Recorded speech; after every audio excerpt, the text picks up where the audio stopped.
Hey guys, I promised on my last video I would do a review of the Southard.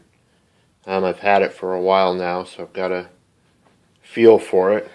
Um, Actually got a real sense of what's good about it and what's not good about it. I've watched a lot of other people's reviews on it, and some are good, some are not so good, some are quick and just kind of give you some information. That's cool. Um, It seems like a lot of people are either trying to go one way or the other. They're either trying to tell you how wonderful it is, or they're trying to tell you how horrible it is. And you guys, because you have your fanboys and you have your haters. You know, the haters want to find everything they can to pick it apart. And mostly they do that because they know how popular it is, and they want to fight against that and say, well, it shouldn't be popular because it's all this crap. That happens with all kinds of knives. It happens with all kinds of anything. You know, fight the system. You know, fight the popular thing. So, my review on the Southard, I'm hoping is going to be the most straightforward, no BS, non-biased one that's on YouTube. I'm going to talk about the good stuff and the bad stuff, and just try to give you guys a true feeling of what it is, what kind of knife it is, and what it's good for, and you know what it's not good for. Let's see. Like I said, I've had it for almost a month now. Let's see. Let's do a good and a bad. We'll go back and forth, so it's not just a wash of both. One of the things I know guys keep picking on is that groove right there. And you know what? You can take it either way, that it's ugly, looks like someone took a bite out of it. To me, having your hands on it all the time, it doesn't really affect negatively. It doesn't have a negative effect as far as the function goes. Maybe it even helps you function a little bit better because the transition to push the lock bar out, it seems like that helps. So it seems like the thought in creating that was to give you an easier transition to either flick it, which it's not a super great flicker because you can't get to the hole very well. There we go. But it does seem like it was made to get to the lock easier. So I would say if that was their chief reason to design that, it works good. Yeah, it may not be the prettiest part of it, but it's functional, and that's what it should be. Let's see, the next thing, I'm looking over my list. This is like the most prepared I've ever been for a video. I wanted to make sure I covered all the talking points. The thickness of the scales on one side, and I've actually had people ask me about this. The straight titanium side is thinner than the titanium G10 side. Whether it was for strength or whatever, it was just how it's built. Some people have asked me if it hurts as far as the function goes. It doesn't. I have larger hands, so it actually helps my larger hands. It gives me some more purchase here for holding, for either pushing the lock or for holding onto it. When your thumb wraps around it, it gives you a little bit wider of a handle to grip onto. So it doesn't hurt it at all. And if anything, it helps it. Yeah, it might look a little funky because it's not even with the other side. But it actually does help with the function if you have larger hands. If you have little bitty kid hands, it might make it a little harder to get around it.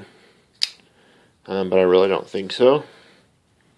It just makes it fit better. So if you don't like the way it looks, then you don't like the way it looks. You know, don't buy it. But it seems to help. Let's see. The pocket clip, the infamous pocket clip. The pocket clip is one of the two things that bother me the most. It doesn't look like it was meant to go there originally. You can see up here, it doesn't quite match the edge of it. Whether or not that's how it was meant to be, I don't know. Because it's such a small difference between here and there, it seems like it should have been filled in. I know not a lot of pocket knives go all the way to the edge, but you know, it's symmetrical. You can see what the purpose is there. Is where that just seems like it was, oh, that one fits, let's put it on. Let's see, what else? It just doesn't, I don't know, it doesn't seem like it fits there. It works fine, so I mean, if it's, as far as function goes, it works perfectly good. It's strong. Because that's relatively pointed, it slips onto the pocket real easy. That curved effect help it puts up against, push it up against the back of your pocket, keep it out of the way. So functional wise, it's great. Aesthetics wise, it sucks. You know, it's a different color than the titanium, so it kind of sticks out. Some people say, oh, but it, you know, it's stainless with the stainless blade, so it matches and it matches. Yeah, but the blade's over here, the clip is over here. So I could see that, but I don't know. I think it doesn't quite. That's just my opinion. The nice thing is it does work. It actually works fine. This is a little pointed, and you know, some people say, well, that doesn't matter. Well, it was clipped on my pocket, and I was trying to get between two cars, and I happened to catch my finger on it, and it gave me a pretty good poke. You know, kind of one of those sharp edge things that don't cut you, but they push really good into your skin and drag. So that was kind of a bummer. I might round that off. So you can see the pocket clip's not my favorite thing, but it does work. So we'll have to give it that. It does work. Some people pick on the G10 over travel. G10 is plenty strong to be an over travel. If I'm saying that right, the lock over travel stop, G10 is plenty strong. There's no way you're going to have enough momentum and strength to push this and break that. I mean, I shouldn't say that, because some people out there may just have monstrous super gorilla hands and snap that. But I mean, why would you be pushing on it that hard? You're just pushing it just enough. So there's no reason that this is not strong enough to protect that. No reason. There's no reason you would abuse the knife enough to where that wouldn't work. Now, as far as the color not matching, that's personal taste. I think it's cool because it's a little different. You know, it kind of throws a little contrast in there, matches the side. So, aesthetically, taste is up to you. I think it's cool. But you will not break that just unlocking the knife. Get real.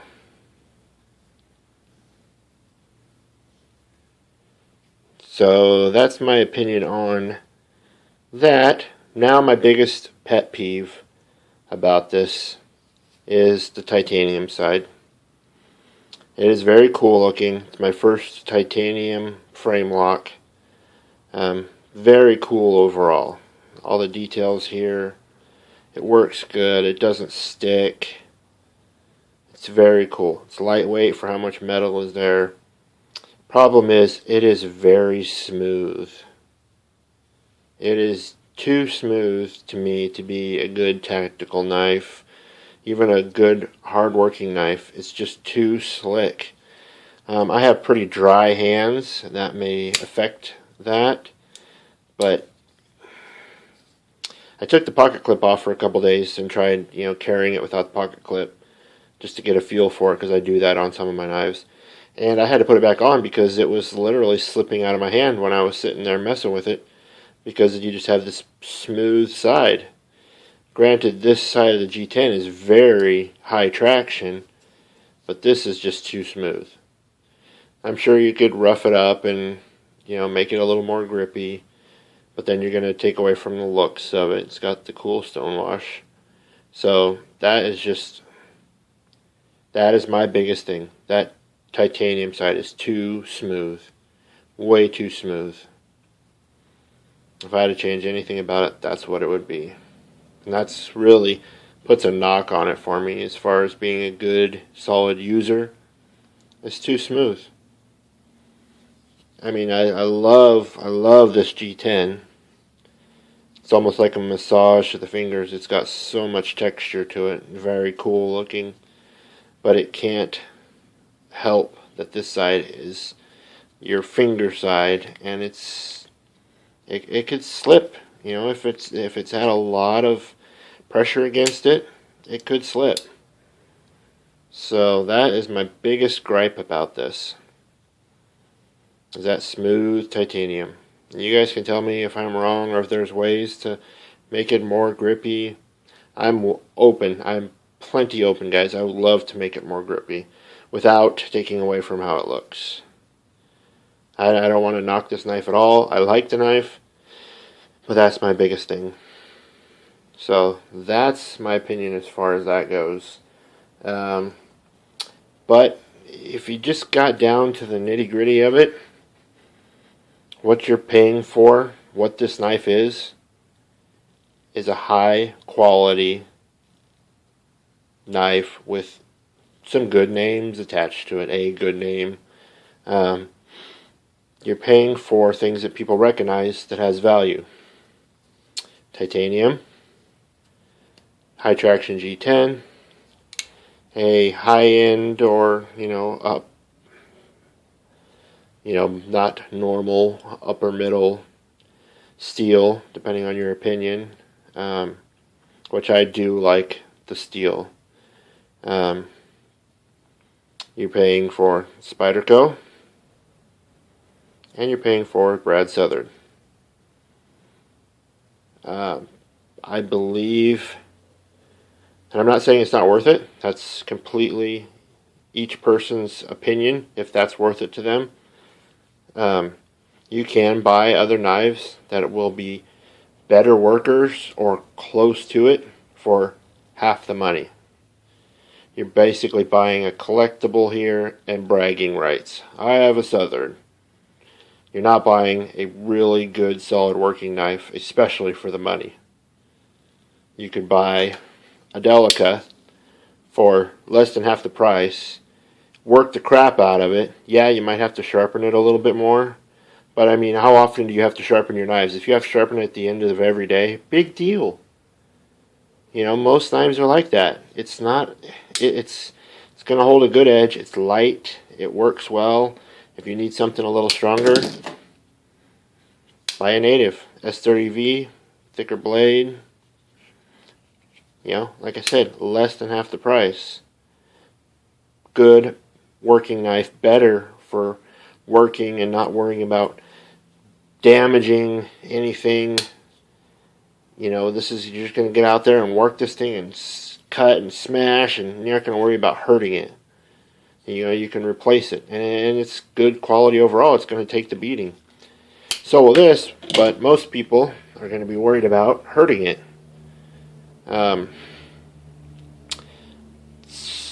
be honest, guys, it's a $250 knife. You're going to be worried about hurting it.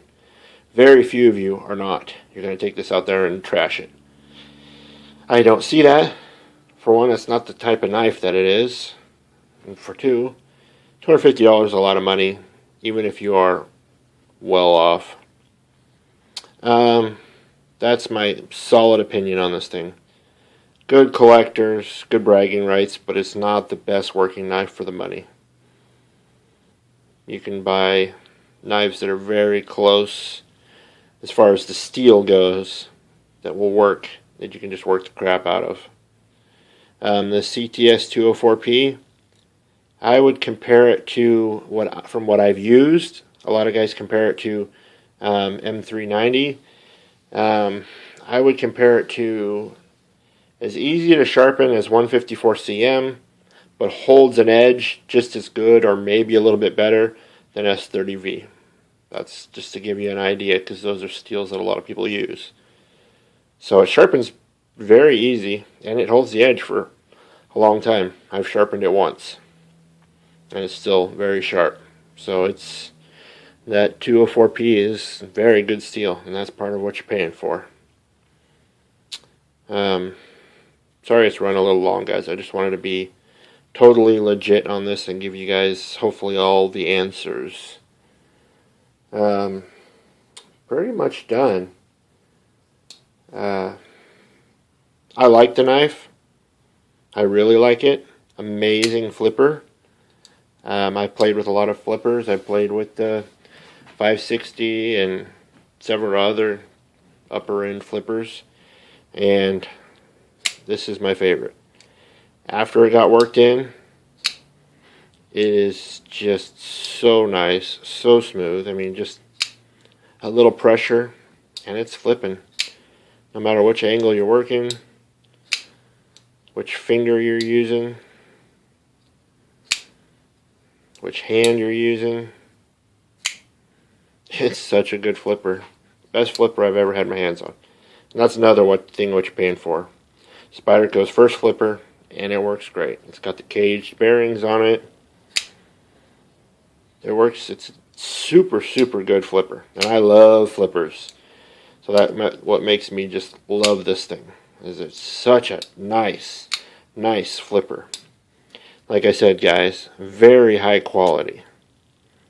That's part of what you're paying for. Very tight tolerances.